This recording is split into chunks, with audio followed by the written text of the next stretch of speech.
Diet म्हटलं की ती एक बायकांचं रिॲक्शन असतं एक भीतीचं, की अरे बापरे आता डाएटवर जायचंय म्हणजे आपल्याला आता हे नका खाऊ, भात नका खाऊ, कच्चे कच्चे खूप सॅलड्स खा, हे जे एक डेप्रिवेशनचं एक फिलिंग येतं, स्कार्सिटीचं एक फिलिंग येतं. आणि तुम्ही जर फक्त एका डायटिशियन कडे जाल, ते बिचारे आपलं काम करतात आहेत. तुम्हाला जे काही तुमचं वजन वाढलंय, diet plays 70% of the role in weight loss, ह्याच्यात तर काही डाऊट नाहीये. बिकॉज मोस्ट ऑफ द हे जे स्टबर्न फॅट आणि इतकं जे आपलं वजन वाढतं, हे सगळं improper mindless eating, the kind of food that we put in our body, या सगळ्या गोष्टींचा खूप फरक पडतो. तर नॅचरली ते जरा कमी करवतात. पण माझ्या एक लक्षात आलं जेव्हा माझ्या क्लॅरिटी कॉल्समध्ये, की अतिशय एक्स्ट्रीम डाएट देतात. एक तर काय आहे की खूप मोजून मोजून सगळं खाणं, किंवा इतकं प्रोटीन घ्या, इतकं विटामिन घ्या, इतकं सॅलड खा, कच्चं कच्चं खा. तर काही काही बायका मला म्हणायला लागल्या की मला असं फिलिंग येतं की जसं मी एक म्हणजे गाय बकरीचं जसं एक फिलिंग येतं तसं व्हायला लागलेलं आहे. आणि कधी कधी तर ते डाएट्स इतके कठीण असतात की कोणालाही ते फॉलो करणं शक्य नाही. तुम्ही काही दिवस करू शकता, पण म्हणजे महिनोन महिने तुमचे घरचे लोक काहीतरी खात आहे आणि तुम्ही आपलंच वेगळं काहीतरी खाताय. तर सगळ्यात पहिले माझं कन्सेप्ट असं आहे की diet you should become friends with your food.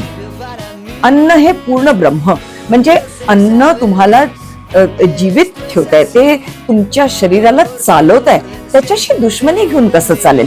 पण डाएट हे पूर्ण ब्रह्म आहे, तर त्याला तुम्ही किती चांगल्या प्रकारे तुम्ही तुमच्या शरीरामध्ये काय प्रकारचं अन्न टाकताय हे पण फार महत्वाचं आहे, किती टाकताय हे पण फार महत्वाचं आहे. तर हे सगळ्या गोष्टी आपण याच्यावर एक जनरल गोष्ट करणार आहे एक डाएटवर, की see you should make friends with your food. माझ्या सगळ्या क्लायंट्सला मी सांगते, इतके सुंदर सुंदर प्लेट्स ते बनवतात, कलरफुल, म्हणजे त्याच्यात खूप साऱ्या भाज्या, मग त्याच्यानंतर जेव्हा फ्रुट्स खातात किंवा नट्स, सीड्स, आणि प्रोटीन्स मध्ये काला चना, काबुली चना, सगळ्या प्रकारच्या डाळी, भात, पोळी, मिलेट, हे सगळं इन्क्लूड करायला पाहिजे.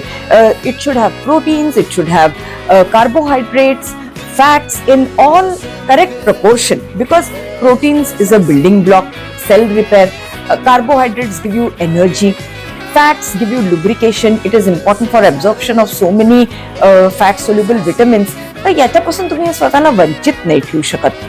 मायक्रोन्यूट्रिएंट्स असतात जे व्हेजिटेबल्स, फ्रुट्स, हे जे नट, सीड्स मी सांगितले, याच्यात मायक्रोन्यूट्रिएंट्स असतात. So selenium, zinc, iron, magnesium, हे जे मायक्रोन्यूट्रिएंट्स आहेत, these are very important for your bodily functions. In diet you cannot give up things. The way you eat it makes a very big difference. For example, आणि एक मी तुम्हाला सांगते की अतिशय extreme starving डाएटवर जाणं हे वेट लॉस जर्नीला फेल करण्याचं अगदी 100% कारण राहणार आहे.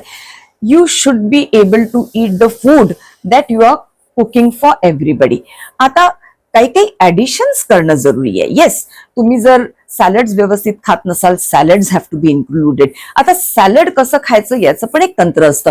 अतिशय कच्चं कच्चं तुम्ही जे कधी कधी जे डायटिशियन्स सांगतात, आणि महिनोन महिने इतकं कच्चं तुम्ही जे सॅलड खाताय, ते उलट तुम्हाला उलट असर करतोय. कारण त्याच्यामध्ये जे फायबर्स असतात ते कधी कधी डायजेस्ट करायला खूप कठीण होतं काही काही बायकांसाठी, आणि त्याच्यामुळे एक डिस्कम्फर्ट, ब्लोटिंग, हेवीनेस, आणि इनफॅक्ट ते डायजेस्ट होणार नाही आणि तुम्हाला त्रासदायक होईल, कदाचित अजून वजन वाढेल. मग आता सॅलड कसं इन्क्लूड करायचं?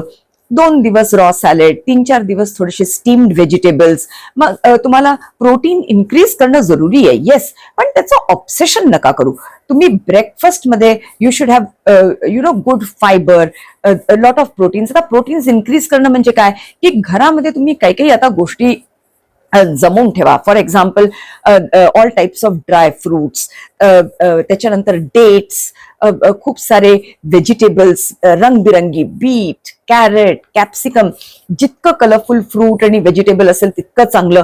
हे सगळं मागवून त्याला चिरचार करून मग एअरटाईट कंटेनर्स मध्ये ठेवून हे सगळं प्रिपरेशन करून ठेवा. म्हणजे पटकन काढलं ते आपल्या डाएटमध्ये इन्क्लूड केलं, apart from all the other things that you have made, like भाज्या, भात, वरण, हे सगळं.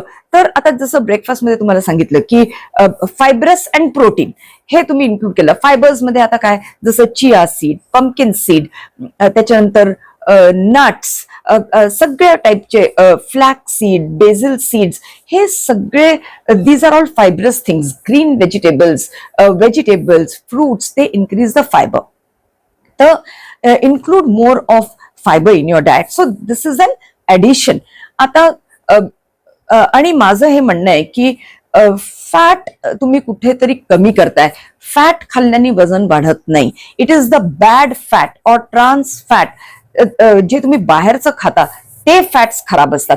जे प्युअर साजूक तूप आहे ते तुम्ही तुमच्या प्रत्येक जेवणामध्ये इन्क्लूड केलं पाहिजे. इनफॅक्ट मी डाएटमध्ये हे सांगते, सगळ्यात पहिले मी एक सकाळचं जे ड्रिंक देते, वॉर्म वॉटर विथ घी किंवा ब्लॅक कॉफी विथ घी, हे तुमचं मेटाबॉलिझम इतकं बूस्ट करेल की तुमची एनर्जी वाढेल, तुमच्या जॉईंट्स मध्ये लुब्रिकेशन होईल.